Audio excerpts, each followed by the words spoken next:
Quand je commence un accompagnement avec un client, je lui envoie un questionnaire de début de coaching. Là-dedans, il y a plusieurs questions qui sont posées, dont une. Quels sont les obstacles que tu vois à la réussite de tes objectifs? Ma cliente m'a répondu que le naturel revienne au galop. Alors je pense que toi aussi tu as déjà entendu parler de cette expression, chasse le naturel, il revient au galop. On va parler de ça dans cette vidéo. Si tu ne me connais pas encore, je m'appelle Cory, je suis coach spécialisée dans l'arrêt du mensonge.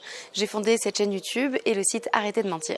Ça fait 8 ans maintenant que j'accompagne mes clients et mes clientes à arrêter de mentir, à devenir enfin authentique. Et tout ça passe par le passionnant chemin d'apprendre à se connaître. Quand j'accompagne mes clients et mes clientes en début de coaching, il y a un questionnaire à remplir. Ça permet de faire le point sur la situation actuelle et de valider certains objectifs. Ma cliente a donc rempli ce questionnaire et lorsqu'elle l'a rempli, elle a écrit ça. Quand je lui ai demandé quels sont les obstacles que tu vois à la réussite de tes objectifs, elle a répondu le naturel qui revient au galop. Donc on va parler de ça aujourd'hui, c'est un sujet qui est important. Vous êtes nombreux et nombreuses à penser des choses qui sont fausses à votre sujet, on va en parler. Déjà, pour répondre à ça, l'idée c'est de se dire qu'est-ce que c'est que ton naturel? Parce que si tu dis que le naturel va revenir au galop, qu'est-ce que ça veut dire? Déjà, dans cette phrase, le naturel revient au galop, il faut se poser la question de qu'est-ce que c'est ton naturel? Est-ce que ton naturel c'est de mentir? Je pense que c'est clairement ça que ma cliente disait dans son questionnaire. Elle avait peur que son naturel de menteuse revienne malgré le travail qu'elle allait faire sur elle. Ce qui est important que tu saches, c'est que le mensonge, c'est une réponse adaptative à un environnement qui n'est pas bon pour toi. Ça n'est pas une caractéristique intrinsèque. Tu n'es pas venu au monde avec le gène du mensonge qui fait que quoi qu'il arrive, ton naturel sera toujours de revenir à mentir. Non, le mensonge c'est un comportement, c'est une attitude. Parfois c'est un choix, parfois avec le temps ça devient un réflexe, mais ça reste un comportement. Ça reste aussi également une manière de communiquer. C'est un choix. Tu peux choisir quand tu communiques de dire la vérité, de communiquer de manière authentique et vraie, sincère, tout comme tu peux décider de ne pas être tout à fait vrai, de porter un masque, de dire des trucs tout à fait faux. On a tous et toutes grandi dans une société, nous sommes des individus sociaux, des êtres humains, on vit ensemble, donc en société. Et à toutes les échelles, même quand tu es enfant, tu es déjà dans une société, même à l'échelle de ton école ou de ton groupe de potes. La société et les relations naissantes à l'enfance, à l'adolescence poussent à un certain type de comportement parce qu'il y a des attentes implicite, parce qu'il y a des besoins d'être inclus, de ne pas être rejeté. Et parfois, la pression relationnelle, sociétale, émotionnelle est tellement forte que ça te pousse à t'adapter, voire à te suradapter, à aller au-delà de tes limites et de tes besoins pour être conforme à ce qu'on attend de toi. Et comme ton ego est en PLS, comme quasiment tous les égos des enfants et des adolescents, eh bien, ça te pousse à trouver des stratégies adaptatives à la situation que tu es en train de rencontrer. Dans les stratégies, il y a ce que nous on fait, c'est-à-dire mentir pour se sortir d'une situation qu'on trouve inextricable ou pour laquelle notre ego en tout cas pense qu'il va vivre clairement une mort sociale s'il s'y confronte. Donc mentir ressemble à une stratégie intéressante à ce moment-là. Tu l'auras compris, le comportement de mentir s'est construit au fur et à mesure du temps. Même si tu as l'impression que tu mens depuis toujours, depuis que tu es enfant, qu'aussi loin que tu te rappelles, tu utilises le mensonge. Avant, c'était des petits mensonges parce que tu étais petit. Puis en grandissant, les mensonges sont devenus de plus importants avec de plus en plus d'enjeux. Mais tu as l'impression de mentir depuis toujours. Même si tu as cette impression, je t'assure que tu n'es pas né avec ce fonctionnement. C'est quelque chose qui se développe avec le temps. Tout simplement aussi parce qu'il y a un moment dans le développement de l'être humain où son cerveau n'est pas capable de mentir. Clairement, quand on vient au monde, on n'est pas capable de mentir. Et il y a un moment où le cerveau se développe suffisamment pour qu'il arrive à faire la différence entre ce qui est vrai et pas vrai, entre ce que toi tu considères comme étant la réalité et ce que l'autre considère comme étant la réalité.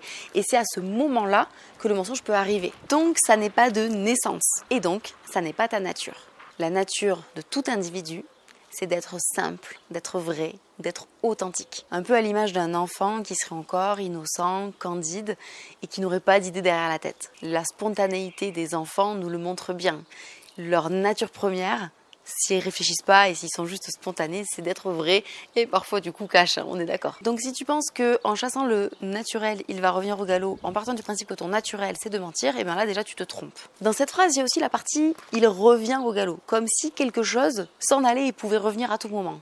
On va parler de ça. Dans cette phrase, ce qui pourrait revenir, ce sont des vieilles habitudes, des mauvais réflexes, des fonctionnements pourris. Et le fait dans la vie de prendre des décisions, de changer de comportement et d'habitude et que les mauvaises habitudes reviennent parce que l'automatisme est toujours là, on l'a tous vécu à différents niveaux, différentes échelles et effectivement c'est possible. D'où l'importance de se rééduquer au niveau du comportement. Vu que le mensonge est un comportement qui a été appris face à une réponse adaptative parce que c'était dangereux de vivre dans le monde dans lequel on est sans se protéger d'une manière ou d'une autre, il est important de revenir à ça, d'apprendre à fonctionner différemment. C'est comme une rééducation, je le dis souvent. Quand je coach mes clients, leur apprends à fonctionner différemment. On rééduque des comportements qui ont été finalement mal appris, ou en tout cas appris, mais qui ne sont pas des bons comportements pour soi. Et ça, on le travaille dans le coaching Enfin Moi qu'on fait ensemble. D'ailleurs, tu peux réserver un appel avec moi, tu as le lien juste en dessous de la vidéo. Le principe, c'est d'apprendre à fonctionner différemment. Tu as été mis au monde sur cette terre et tu as fonctionné comme tu as pu. Tu as appris des mécanismes de protection quand tu te sentais en danger et l'un d'entre eux, c'est le mensonge. Ok, ça ressemblait peut-être pour ton ego à une bonne stratégie. On se rend bien compte, si tu es là en train de m'écouter encore maintenant, c'est que ça te crée plus de problèmes que de solutions et donc il est important d'apprendre à fonctionner différemment. Le mensonge est déclenché par des émotions. C'est parce que tu stresses, parce que tu es mal à l'aise, parce que tu as peur qu'on te juge ou d'être rejeté ou autre, que ton mensonge se déclenche. Même si pour le moment, tu ne vois pas trop le fonctionnement, mais ça, on le décortique ensemble dans le coaching justement. Donc savoir gérer tes émotions, et quand je dis gérer, c'est les comprendre, les ressentir pleinement, les accueillir, écouter leurs messages, en tirer des conclusions, etc. Parce qu'on ne gère pas vraiment des émotions, n'est-ce pas? C'est complètement clé pour arrêter ce qui déclenche les mensonges, pour changer ce comportement, pour agir différemment. Parce que tu vivras toujours avec des trucs qui te font peur.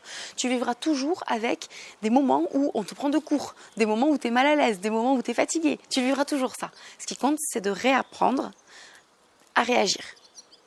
Et ça demande de déconditionner un apprentissage pour en faire un nouveau. C'est un peu comme n'importe quelle mauvaise habitude que tu pourras avoir prise. À un moment donné, il faut identifier que c'est pas bon pour toi. Il faut te rendre compte à quel moment tu déclenches les mauvaises habitudes et il faut en mettre d'autres à la place pour te rééduquer. Et finalement, avec tout ça, tu redécouvres ta nature première.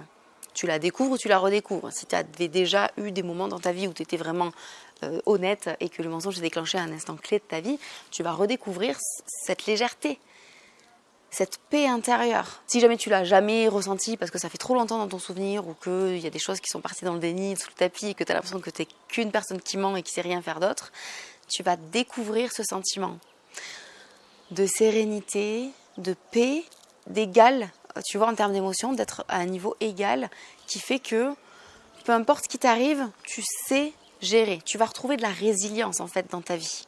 Parce que des aléas, on en aura toujours.